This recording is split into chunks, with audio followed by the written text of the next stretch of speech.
दशरथ जी के 4 गो लालनवा मंडप में शोभे।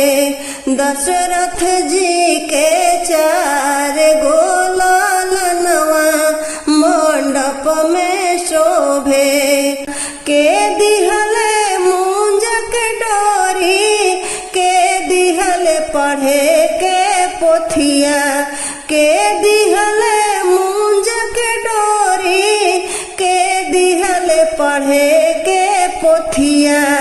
के दिहले पियर जनेऊआ मंडप में शोभे।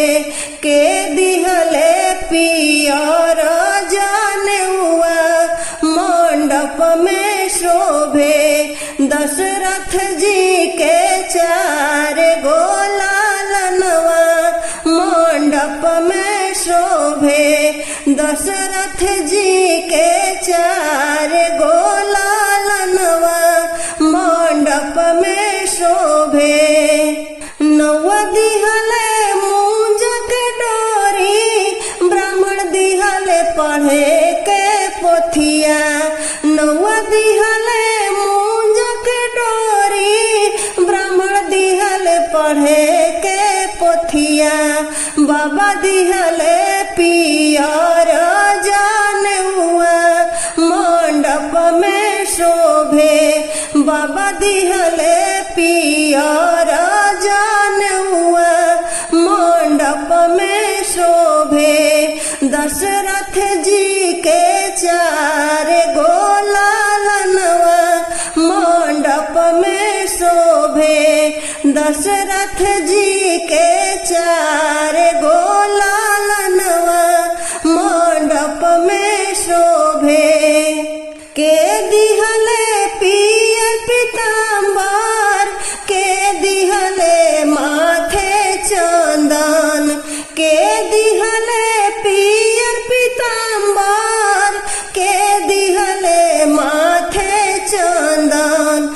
के दिहले सिरवा महुरिया मंडप में शोभे। के दिहले सिरवा महुरिया मंडप में शोभे। दशरथ जी के 4 गो लालनवा मंडप में शोभे। दशरथ जी के 4 गो लालनवा मंडप में शोभे। राजा दिहले पियर पीताम्बर, पंडित दिहले माथे चंदन। राजा दिहले पियर पीताम्बर, पंडित दिहले माथे चंदन। माता दिहली सिरवा महुरिया मंडप में शोभे। माता दिहली सिरवा महुरिया मंडप में शोभे। दशरथ जी के 4 गो लालनवा मंडप में शोभे। दशरथ जी के